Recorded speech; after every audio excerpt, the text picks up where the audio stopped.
कोटि कोटि वंदन,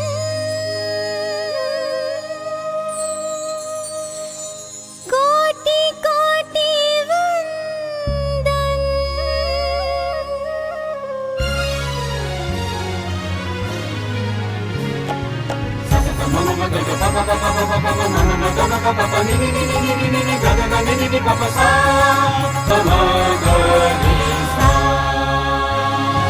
कोटि कोटि वंदन, कोटि कोटि वंदन, कोटि कोटि वंदन, अमारा कोटि कोटि वंदन।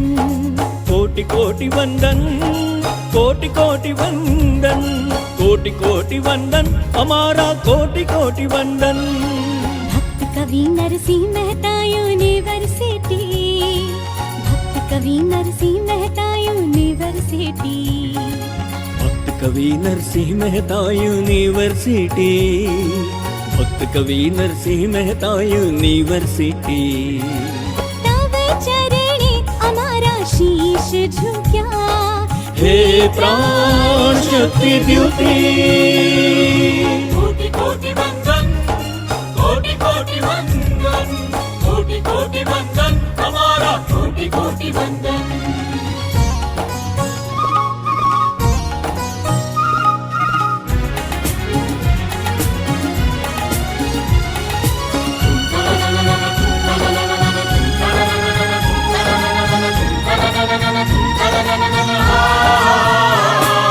तले तिथि शिखर लग जाओ, जगमग जीवन ज्योति।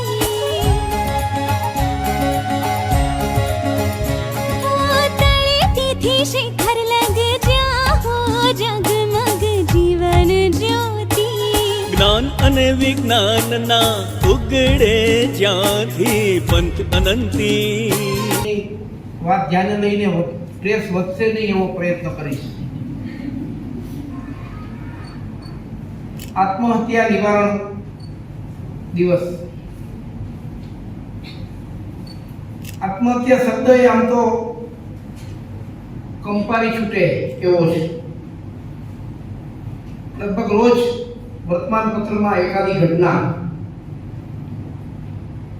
જોઈએ છે ત્યારે ઘણી વખત તો ખલેલ કમાય છે। સામૂહિક આપઘાતની ઘટનાઓ જ્યારે જોઈએ ત્યારે એવું લાગે કે આવી કઈ ઘટનાઓ ઘટે છે, થોડા દિવસ વર્તમાનપત્રો ન્યૂઝ ચેનલો ચલાવે પછી લોકો ભૂલી જાય।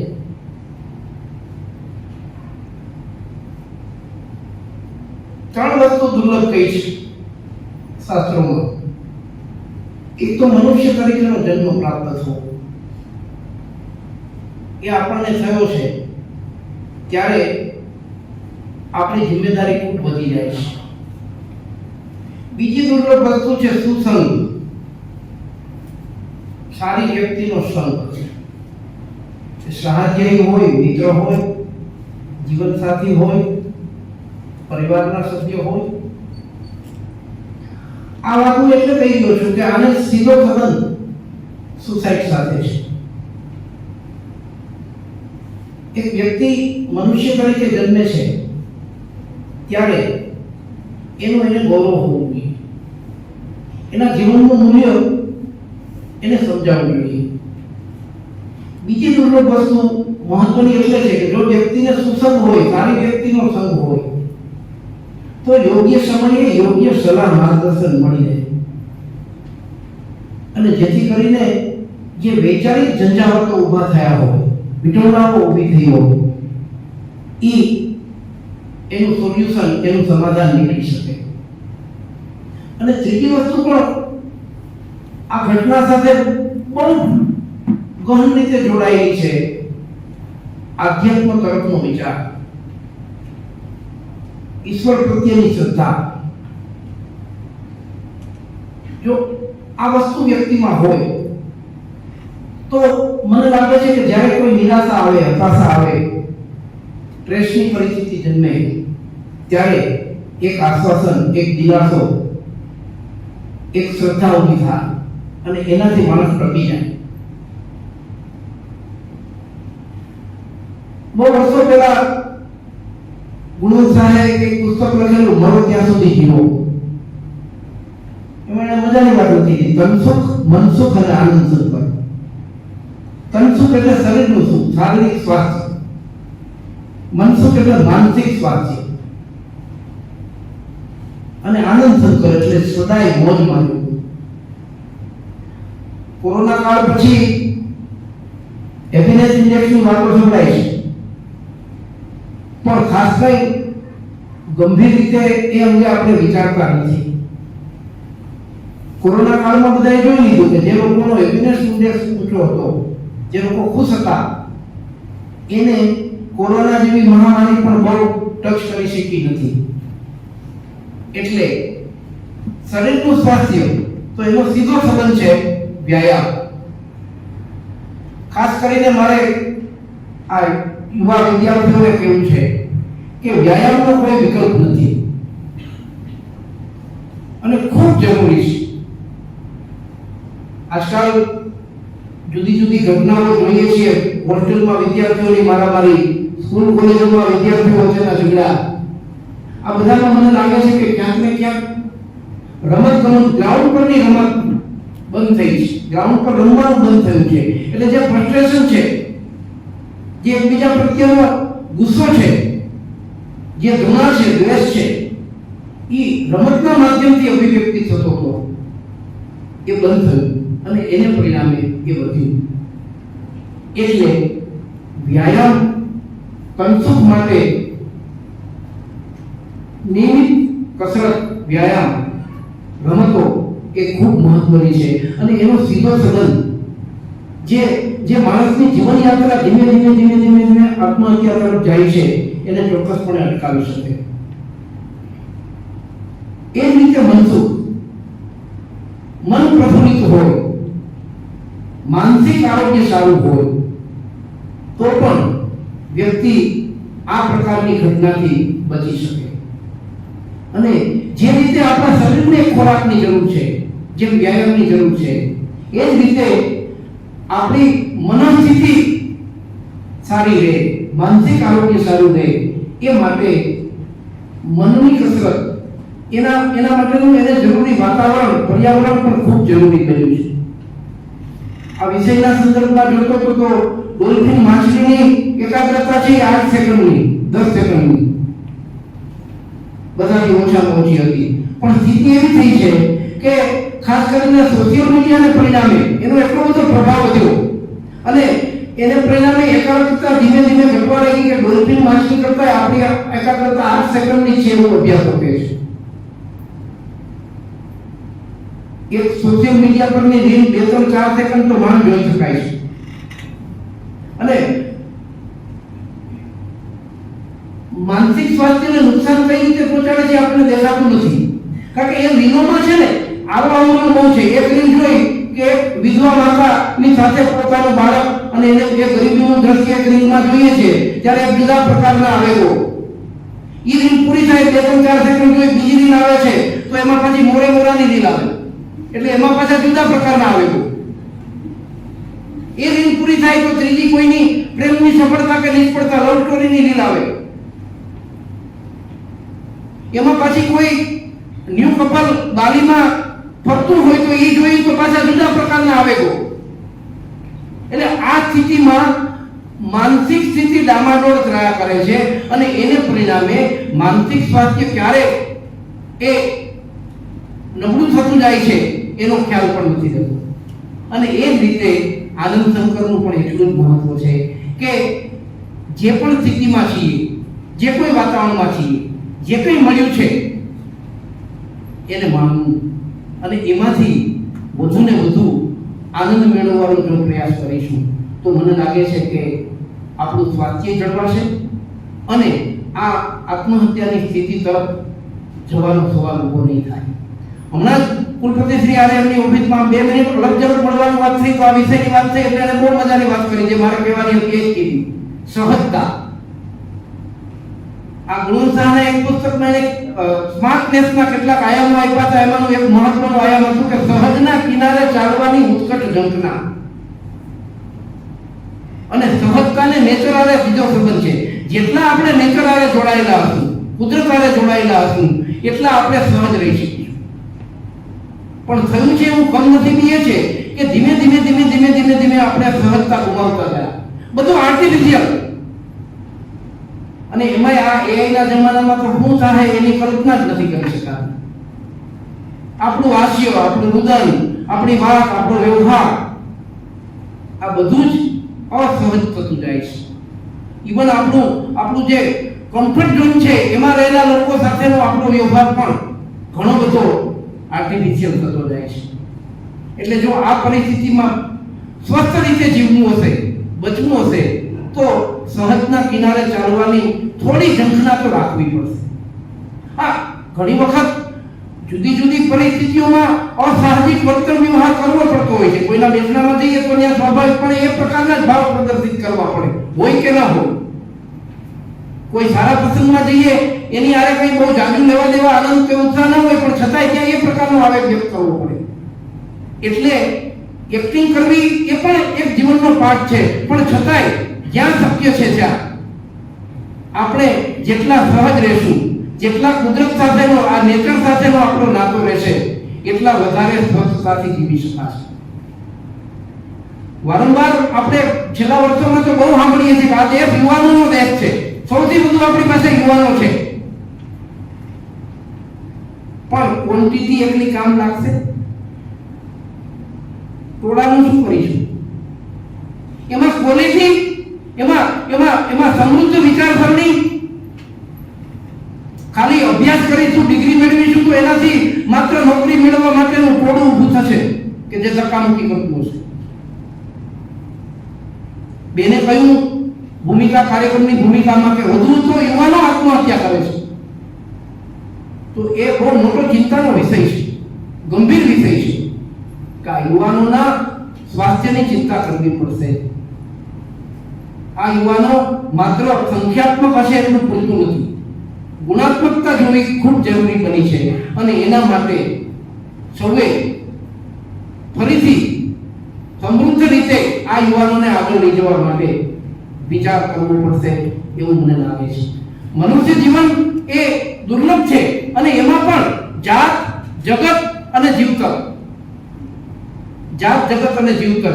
જો આને તમે નહીં ચાહો, પોતાની જાતને નહીં ચાહો, આ જગતને નહીં ચાહો, અને જે મનુષ્યનું જીવતર છે, આ જે યાત્રા છે મનુષ્ય તરીકેની, એના પ્રત્યેની ચાહત છે ને એ બહુ મહત્વની છે. આ ડોક્ટર બેન છે એટલે એક વધુ એના પર કહી શકશે કે જ્યારે વ્યક્તિની પોતાના જીવન પ્રત્યેની ચાહત ઘટવા માંડે છે, અન્ય લોકો પ્રત્યેની ચાહત ઘટવા માંડે છે, એ બહુ જલ્દીથી મૃત્યુ ભણી દોડાય છે. એ કોઈ રોગનો ભોગ બન્યા હોય કે આત્મહત્યાનો વિષય હોય. કેન્સર જેવા રોગોમાં આવું જ થાય છે. એ રોગ કરતા એની માનસિકતા બહુ જલ્દીથી બદલે છે, એની ચાહત ઘટે છે અને એને પરિણામે એ બહુ જલ્દીથી મૃત્યુ સુધી પહોંચી જાય છે. એટલે જ્યારે આપણા અસ્તિત્વનો સવાલ હોય, પોતાના અસ્તિત્વનો સવાલ હોય, ત્યારે આપણે એ અંગે વિચારવું ખૂબ જરૂરી બન્યું છે. સામાન્ય રીતે આ સોશિયલ મીડિયાના જમાનામાં અને એમાંય ખાસ કરીને કોરોના પછી આપણે ઓનલાઈન શબ્દ આપણા માટે બહુ મહત્વનો બન્યો. અઠવાડિયામાં અમારા જેવા લોકોને તો 3-4 મીટિંગો ઓનલાઈન થાય. એનો એક ફાયદો છે, બાજુમાં ફોન મૂકી દઈએ એટલે ભાગ્યા. વચમાં જો કોઈ મારી નહીં શકાય ઘણી વખત. આ ઓનલાઈન વિશ્વ છે ને એ મોટું થતું ગયું અને ઓફલાઈન વિશ્વ આપણું નાનું થતું ગયું. કારણ કે જ્યારે વિશિષ્ટ પરિસ્થિતિ આવે છે ત્યારે આ ઓનલાઈન વિશ્વ આપણને ક્યાંય કામ આવતું નથી.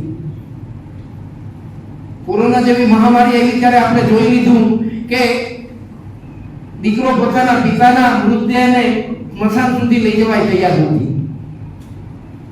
એટલે ઓનલાઈન વિશ્વ મોટું કરવાને બદલે ઓફલાઈન વિશ્વ જેટલું મોટું થશે તેટલું આપણે વધારે સારી રીતે એક મનુષ્ય તરીકે, એક સ્વસ્થ વ્યક્તિ તરીકે જીવી શકીશું. જ્યારે પણ કઈ મુશ્કેલી આવે, જ્યારે કઈ વિશિષ્ટ સંજોગો આવે, ત્યારે એ આપણું જે પેલું સર્કલ છે ઓફલાઈનનું, એ જ આપણી પાસે ઊભું રહેશે, એ જ આપણો સદિયારો બનશે, એ જ આપણને હૂંફ આપશે, એ જ આપણને સાચી સલાહ કે માર્ગદર્શન આપશે. માટે ઓનલાઈન વિશ્વમાં બહુ સમય અને શક્તિ ખર્ચવાને બદલે આપણા આ ઓફલાઈન વિશ્વ તરફ ધ્યાન આપવું પડશે. મારું પોતાનું વ્યક્તિગત માનવું, મારું પોતાનું વિચારવું, મારા પોતાના અનુભવ પ્રમાણે આ જે સોસાયટી ખાસ કરીને બાળકોને યુવાનો જ્યારે આપઘાત તરફ જાય છે ત્યારે એના માટે એની જે ઉછેરની પ્રક્રિયા છે, પેરેન્ટિંગ સિસ્ટમ જે છે, એમાં પણ ક્યાંક ને ક્યાંક કોઈને કોઈ પ્રકારે ચૂક રહી જાય છે. એમાં આજકાલ તો એટલું બધું પેમ્પરિંગ, બાળકને એટલું બધું પેમ્પરિંગ કરવામાં આવે, એટલું બધું અસહજ રીતે ઉછેરવામાં આવે, એને પરિણામે વાસ્તવિક દુનિયામાં જ્યારે એ જાય છે ત્યારે એ પોતાનું ઘર, પોતાનું માતા પિતા અને બહારની દુનિયા બે જુદી છે અને એને પરિણામે બહારની સ્થિતિ, બહારના પરિબળો એના માટે સહન કરવા મુશ્કેલ બની જાય છે. અને જ્યાં આ પેમ્પરિંગ થાય છે ત્યાં એને કમ્ફર્ટ ઝોનની બહાર પણ નીકળવા દેવામાં આવતું નથી. આ કમ્ફર્ટ ઝોન પણ મિત્રો અતિ ખતરનાક છે. વિકાસને તો ઊંધે જ છે, સાથે સાથે માનસિક સ્વાસ્થ્ય પણ ખરાબ કરે છે. કારણ કે આજનું વિશ્વ એવું છે કે એમાં રોજ નવી ચેલેન્જ આવશે, રોજ નવી સમસ્યા આવશે અને એમાં ટકવું હશે તો એના માટે પોતાનું એક પોતાએ ઊભું કરેલું ઝોન એ બહુ અનિવાર્ય હશે. આ કમ્ફર્ટ ઝોન છે એ વ્યક્તિને ધીમે ધીમે પંગુ કરે છે, એનું માનસિક સ્વાસ્થ્ય પણ નબળું કરે છે અને જ્યારે પણ કાંઈ હતાશા, નિરાશા કે સ્ટ્રેસની સ્થિતિ આવે ત્યારે એ બહુ જલ્દીથી આત્મહત્યાની દિશામાં આગળ વધે છે. સ્ટ્રેસ મેનેજમેન્ટની પણ વાતો આપણે જુદી જુદી પરિસ્થિતિઓમાં જ્યાં ને ત્યાં બધે સાંભળીએ છીએ. આપણે રોજબરોજ એવું સાંભળીએ છીએ કે કોમ્પિટિશનનો યુગ છે, હરીફાઈનો યુગ છે અને એ હરીફાઈની સાથે કોમ્પિટિશનની સાથે સાથે કમ્પેરિઝન, આ બે શબ્દો પણ અતિ ઝેરીલા છે કે જે આપણા માનસિક સ્વાસ્થ્યને બહુ ખરાબ રીતે અસર કરે છે. અને હું માનું છું કે હરીફાઈ એક એવી પરિસ્થિતિ છે કે જેમાં કોઈ પરાણે મારો હાથ ખેંચીને મને એમાં ઉતારતો નથી. હું મારી પસંદગીથી ઉતરું છું. બાકી તો હું મારી રીતે મારા વ્યક્તિત્વ વિકાસનો મારા વિકાસના પ્રયત્નો કરું, પણ હું મારી પસંદગીથી હરીફાઈમાં ઉતરું છું અને એ હરીફાઈમાં જ્યારે મને નિષ્ફળતા મળે છે ત્યારે એ હું સહન કરી શકતો નથી અને એ મારું માનસિક સ્વાસ્થ્ય બગાડે છે. અને એ જ રીતે કમ્પેરિઝન. એક સમય એવો હતો, અમારા સમયમાં બહુ તો નજીકના સગા સંબંધીઓ સાથે કમ્પેરિઝન થતી હતી, પણ હવે કમ્પેરિઝન પણ બહુ વિશાળ સ્તર પર થવા લાગ્યું. અને એ કમ્પેરિઝન કરનાર એ ભૂલી જાય છે કે દરેક વ્યક્તિ એ એક વ્યક્તિગત એકમ છે, દરેક વ્યક્તિ વિશિષ્ટ છે, આગવી છે. એને બીજાની સાથે કોઈ પણ પરિસ્થિતિમાં, કોઈ પણ સંજોગોમાં કમ્પેરિઝન એની કરી શકાય નહીં, એની તુલના થઈ શકે નહીં. અને છતાંય આપણે વારંવાર કોઈને કોઈ રીતે જુદી જુદી વ્યક્તિઓની કમ્પેરિઝન કરતા હોઈએ છીએ અને એમાંથી નિરાશા અને હતાશા પણ આવતી હોય છે. અને એ જ રીતે સ્ટ્રેસ. તો સ્ટ્રેસ એક એવી બાબત છે કે જેનાથી કોઈ સંપૂર્ણ બચી શકે નહીં, પણ એને મિનિમાઇઝ કરી શકાય, એને મેનેજ કરી શકાય, એને મિનિમાઇઝ કરી શકાય, એને મેનેજ કરી શકાય. અને મોટા ભાગે તમે જોયું છે તમારી આજુબાજુમાં કે સ્ટ્રેસ અનુભવતા લોકોની એક સ્વભાવગત એવી વિશેષતા હશે કે એ મોટા ભાગે કામ ભેગા કરશે. આજનું કામ આજે કરીશું, આજનું કામ અત્યારે જ કરીશું, તો ઘણી બધી રીતે આપણે સ્ટ્રેસને રોકી શકીશું, મિનિમાઇઝ કરી શકીશું. પરીક્ષાનું ટાઈમ ટેબલ મુકાય પછી જ આપણે શરૂ કરીએ તૈયારીઓ તો સ્વાભાવિક છે કે સ્ટ્રેસ થવાનું જ છે, પણ બે મનથી આપણે શરૂ કરી દીધું હોય તો એનાથી બચી શકાશે. એટલે આ રીતે જે કામ નક્કી કર્યું છે કે કરવાનું છે, મારે જ કરવાનું છે, મારાથી જ થાય એમ છે, તો મારે સમયસર કરવું, તો હું આ સ્ટ્રેસથી બચી શકીશ અને તો જ મારું માનસિક સ્વાસ્થ્ય પણ જળવાઈ રહેશે. એટલે દેશ અને દુનિયામાં આત્મહત્યાના આંકડાઓ જોઈએ તો પણ કંપારી છૂટે એમ છે, પણ આંકડાઓમાં પડવાની બહુ જરૂર નથી.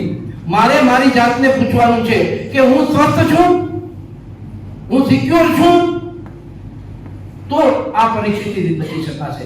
બાકી તો આપણે ત્યાં ટીવી પર ને જુદા જુદા માધ્યમથી આવતી જાહેરાતો સતત અને સતત આપણને અનકમ્ફર્ટ ઝોનમાં રાખશે.